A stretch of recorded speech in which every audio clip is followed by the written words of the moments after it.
So, in the last class, we started the integer linear programming problem, where the decision variables are the integers and they take the positive values. We have done the Gomori's cutting plane method. If you remember, we have told in the last class that IPP problems can be solved by two ways. One is Gomorian cutting plane method, where whenever you have one variable, decision variable in the basis whose value is non-integer, you are adding one constraint and you are adding one Gomorian slack variable to remove that particular decision variable from the basis. So, that we have seen in the last class.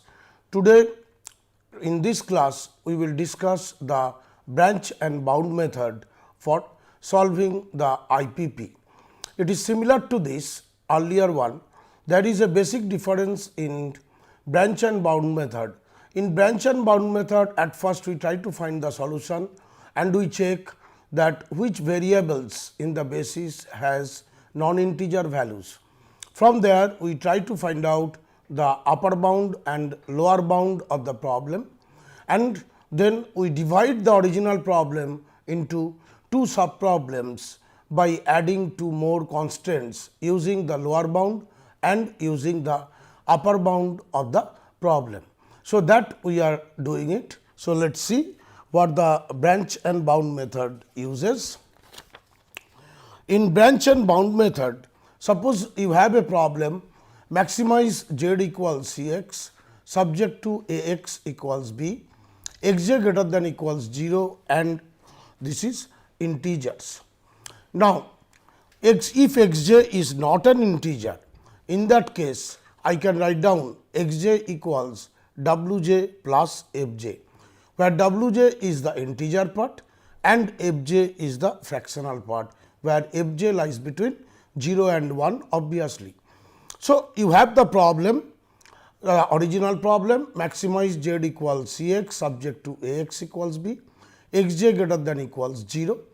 If x j is not an integer, in that case we are writing x j equals w j plus f j form, where w j is integer part of the variable and f j, which lies between 0 and 1, is the fractional part of the problem. Now, any feasible integer solution of the problem, if you take any, it will must satisfy any one of these two conditions. I think it is fine. X j less than equals w j or x j greater than equals w j plus 1. Because the bound, it will be either exactly less than equals w j or it will be plus 1, since your f j is the fractional part whose value lies between 0 and 1. So, for any feasible integer solution of the problem, it must satisfy any one of these two constraints, x j less than equals w j or x j greater than equals w j. So, basically what we are doing, since your x j is less than equals w j or x j greater than equals w j, so we are dividing this original problem into two sub problems. In one sub problem, we will include the new constraint x j less than equals w j, and in the another sub problem, we will include the other inequality condition x j greater than equals w j plus 1. Or in other sense, I can reformulate two sub problems like this. One I am telling as SP1, where we are telling maximize z equals c x subject to a x equals b, x j greater than equals w j plus 1 and integer. So, one condition we are writing here, x j greater than equals w j plus 1, and obviously all x j will be integer, and the sub problem 2, which we are denoting as SP2. This we are writing as maximize z equals c x subject to a x equals b along with 0 less than equals x j less than equals w j, and x j's are integer. So, whenever I am getting the lower bound and the upper bound of an non-integer variable in the basis, from there I am making two conditions, x j less than equals w j and xj greater than equals wj plus 1, and from there we are formulating two sub problems like this SP1 and SP2. Now, the solution having larger objective function value will be the required optimal solution. So, there are some possibilities. One case is both the problems SP1 and SP2 has optimal solution and they satisfy the feasibility condition, that is you are getting the integer solution for both the problems SP1 and SP2. In that situation, the solution having larger objective function value will be the required optimal solution. Now, if any subproblem has non-integer variable, if any one of these two subproblem has non-integer variable, then again it should be partitioned for that. That means, you have the original problem SP.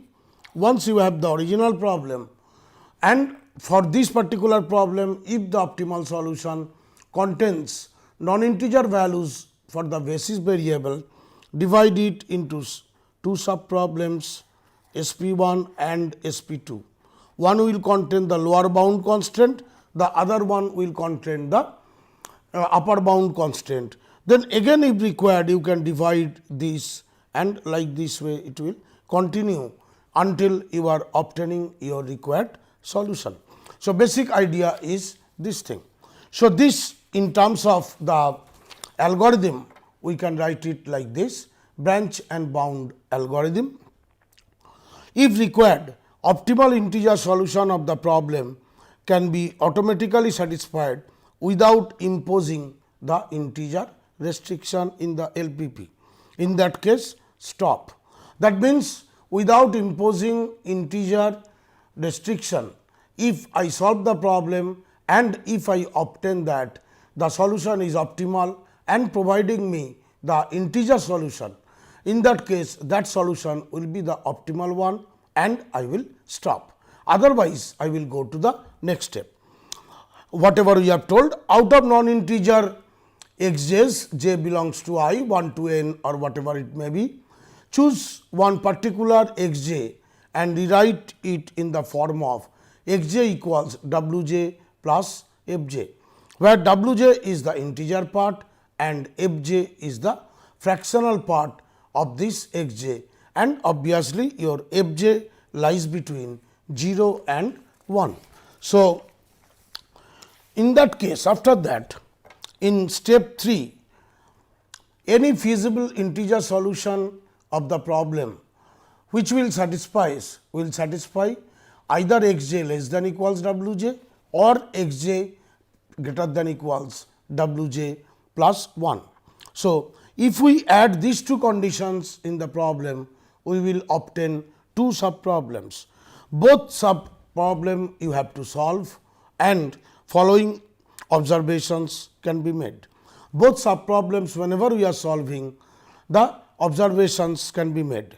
A, if the solutions are integer valued for both sub problems, if the solutions are integer valued for both sub problem, choose that sub problem having larger objective function value as required optimal solution. So, please note this one: if the solutions are integer valued for both sub problems, choose the sub problem having larger objective function value as required optimal solution. So, this is one case which may arise.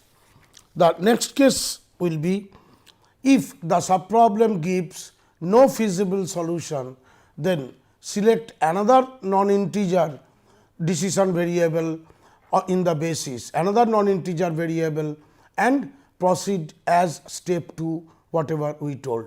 Means, if the non-integer variable which you have taken, after that you are dividing it into two sub problems, and if both the sub problems having no feasible solution, then you have to choose another non-integer variable and repeat the process 2 as we are saying as in step 2. If number C, if the solution is not feasible integer solution, repeat the process of step 2 as on the constraint set. That means, again follow the same process, subdivide the problem. When all possibilities exhausted, the algorithm will terminate. That means, it has no solution. So, this algorithm generates a tree form of solution set. Please note this one. As I have shown earlier, it will have a root. From the root, it will have some branches. Each branch may have sub branches. Like this way, it will continue. So, this algorithm generates a tree form of the solution set. Each non-terminating node will have 2 branches which will be issued from here. That means, from root there will be always 2 branches. Now, let us take one example and let us see how the branch and bound method exactly works for this particular problem. Let us take this problem. Maximize z equals 2x1 plus 3x2 subject to 5x1 plus 7x2 less than equals 35, 4x1 plus 9x2 less than equals 36 and x1 x2 greater than equals 0 and both are integer. Now, for this problem I can find the solution in 2 ways. One is I can use the normal simplex method, I can add the slack variables on it, and if I wish then I can write down the initial simplex method, initial simplex table, and from there I can go on iterating until I am obtaining the solution. Instead of doing the simplex algorithm, since it is a problem of 2 variables only, we will use the graphical method with respect to this one. So, you see these 2 problems, these 2 constraints. For the graphical method, what I have to do? I have to draw the line for 5x1 plus 7x2 equals 35 and 4x1 plus 9x2 equals 36 and x1 x2 greater than equals 0 and they were integers. So, please see from here that in this line represents 5x1 plus 7x2 less than equals 35, that is equals 35. It crosses the point 7 on the x axis and 5 on the y axis, whereas 4x1 plus 9x2 equals 36. This will meet the point at 9 on the x axis and 4 on the y axis. So, you are getting the second line 4x1 plus 9x2 less than equals 36. Since they are both less than equals, direction will be for both of them will be this one. So, and the region will be this shaded region bounded by these 2 lines and the coordinate axis, that is x axis and y axis. So, from the graphical solution it is quite obvious these are the extreme points, and if you calculate you will obtain the maximum value of this at this point, that is 63 by 17 and 40 by 17. Therefore, after graphical solution of the original problem, what we are obtaining? X1 equals 63 by 17, X2 star is 40 by 17 and Z star equals 246 by 17. So, using this graphical method, what happens? Your solution is like this: X1 star equals 63 by 17, your X2 star equals 40 by 17 and your Z star or Z max is becoming 246 by 17. Although this is the optimal, the solution which you obtained, but this solution is not feasible, since both of them x1 and x2 are non-integer. Now, so since both x1 and x2 are non-integer, so I have to choose any one of these two. So, we are choosing, say, choose x1. We are choosing x1 because x1 has the largest fractional value. So, what is the upper bound of z? Initial upper bound of z is initial upper bound of z. This is equals to 246 by 17, which is approximately, if I make, this will be 14 point this. Now, similarly, the bound of x, initial lower bound of x is from 3 to 4 from here. Your x is 3 point something. So, x can take x, not x, but the bound of x 1, if I have to write bound of x 1 is 3 and 4. This I got from this value 63 by 17. This is 3 point something. So, lower bound of x 1 is 3 and upper bound of x 1 is 4. Similarly, lower bound of x 2 will be 2 and in the same case this is 34. So, lower bound of x 2 is 2 and upper bound of x 3 is 3. So, we are finding for the integer, for the variables which contains non-integer values, what is the lower bound and what is the upper bound. So, for x 1 lower bound is 3 and upper bound is 4. So, from here now I can formulate two problems. In one case your x 1 will lie in between 0 to 3, in other case your x 1 will be greater than equals 4. So, now this original problem, say this was your SP, what we denote this thing as SP. So, your SP, this problem is divided into two sub problems which we are denoting as SP1 and SP2. Your SP1 will be maximize Z equals 2x1 plus 3x2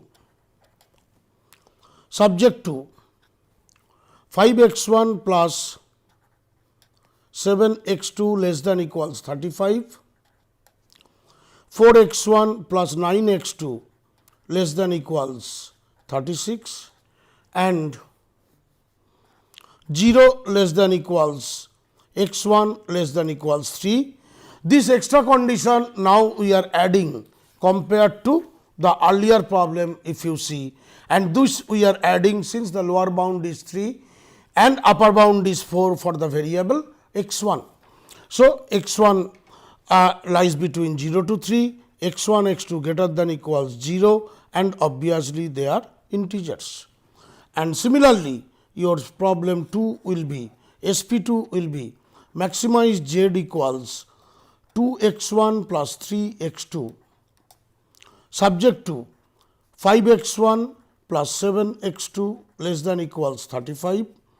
First two constants will remain same, that is second one will be 4x1 plus 9x2 less than equals 36, x1 greater than equals 4, x2 greater than equals 0 and both the variables should be integers. So, now what you have to do? So, you see the original problem I am dividing into two sub problem, and how we are dividing it? We are dividing it on the basis of the value of the lower bound and upper bound of the non-integer variable. So, in the basis or in the solution, if I have the variables whose values are non-integer, from there I will choose the variable which has more or larger fractional value, as in this particular example we have chosen x1. Since x1 has the larger fractional value, then we are finding out the lower bound and upper bound of x1, which is 3 and 4 respectively for this particular problem. Then we are creating two sub problems. Now, these two sub problems again can be solved by graphical method. Purposefully we have chosen it. So, for the first sub problem, if you choose, then your problem will be like this. Your one is 4x1 plus 9x2 equals 36, another line 5x1 plus 7x2 equals 35 and x1 less than equals 3. This is the bound. So, this is on this direction. So, your feasible region is the shaded one, and if you calculate, you will find at the point 3 8 by 3 you are obtaining the solution. So, therefore, your solution is for the first problem x1 equals 3, x2 is 8 by 3 and z star equals 14. So, please note this one, that for this problem your x1 star, this is equals to 3, your x2 star is 8 by 3 for the first problem SP1 and your z star is 14. 8 by 3 and your z star is equals to 14, whatever you are getting. Now, similarly, for the second problem also graphically I can find out the solution. My solution set will be like this. This is the line again 5x1 plus 7x2 and this is the line for 4x1 plus 9x2 less than equals 36, and for this case your x1 is greater than equals 4. If you try to find out the solution, you will get it at this point, the maximum value. So, for this case your solution is x1 is 4, x2 is 15 by 7, z star you will obtain 101 by 7. So, you are getting these two. So, for this case your solution is x1 star equals 4, x2 star this is equals 15 by 7 and z star equals 101 by 7. So, if you see in this case, for this problem I obtained two solutions, but in both cases your x2 is having non-integer value, and your for the problem SP2 basically you have more optimum value of the objective function. So, as we have told, since in both the cases I am getting non-integer solution, again I have to subdivide the problem now. Since I have to subdivide the problem, that means now your SP2 has to be subdivided into SP3 and SP4, these two. Here if you see, your x2 is the non-integer value, the lower bound and upper bound from here it is very clear. Lower bound of x2 will be 2 and upper bound of x2 will be 3. So, in the original problem, from the original problem means I want to say on this particular problem now I will impose one more condition now. What will be the condition? So, SP2 I am dividing. So, this constraints will remain as it is. Along with this I will add one more constraint for x2 for the lower bound and for the upper bound. Lower bound is 2 and upper bound is 3 for this case. So, your I can write down your SP3 as maximize z equals 2x1 plus 3x2 subject to 5x1 plus 7x2 less than equals 35, 4x1 plus 9x2 less than equals 36. Your condition was x1 already greater than equals 4, that means one condition will be x1 lies between 0 to 4, 0 less than x1 less than equals 4, it cannot be this one, and the one more condition now I will add, that is 0 less than equals x2 less than equals 2.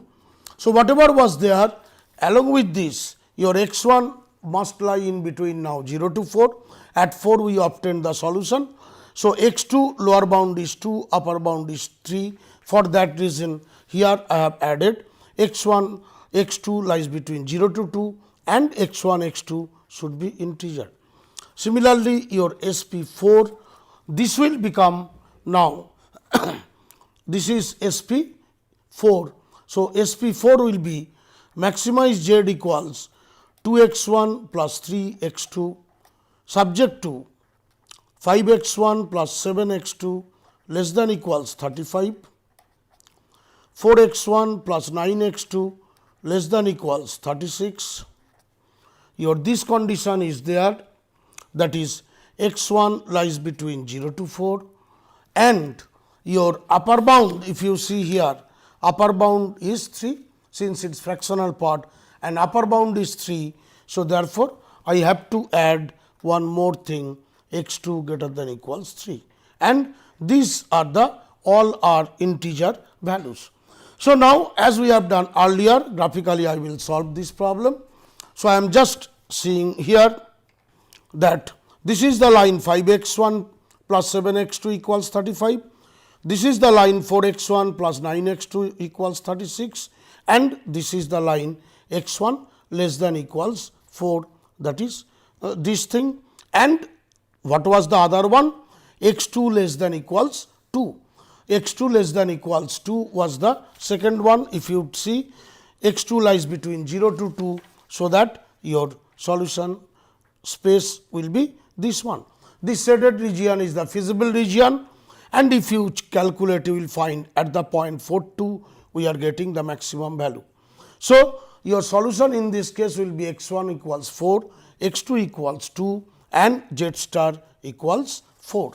So, for this problem your solution then becomes x 1 star equals 4, x 2 star equals 2 and your z star equals 14 from the problem. Similarly, now I can find the solution of this one. For this case, if you find your 5 x 1 plus 7 x 2 equals 35, your 4 x 1 plus 9 x 2 equals 36, x 1 less than equals 4. You see the directions for this also, direction is this, for this that means this area, but x 2 is greater than equals 3. That means this portion, upper portion. So, therefore, they are not intersecting anywhere, or in other sense we can tell that this problem has no feasible solution and z star does not exist over here for this problem. Graphically it is quite clear. Just see, there will be no intersecting area among these 5 coordinate axes and these 4 lines. So, for this case we can write down no feasible solution. For this problem, no feasible solution. But for this case, you see, we obtained the optimal solution and they are satisfying the integer restriction also. Therefore, the solution of the original problem will be this one, x 1 equals 4, x 2 equals 3, 2 and z star equals 14. So, the original solution for this problem will be the solution of SP3, which is x 1 star equals 4, x 2 star equals 2 and z star equals 3. So, I hope it is clear that how using branch and bound method we can solve one integer programming problem, where basically whenever in a solution you are obtaining non-integer value for a decision variable, you are breaking the problem into 2 sub problems. In one sub problem, you are adding one more constraint for the lower bound of the non-integer variable. In another sub problem, you are breaking it into, you are adding the constraint of upper bound, and by this way again you are solving the problem and you are repeating the process until you are obtaining the desired solution.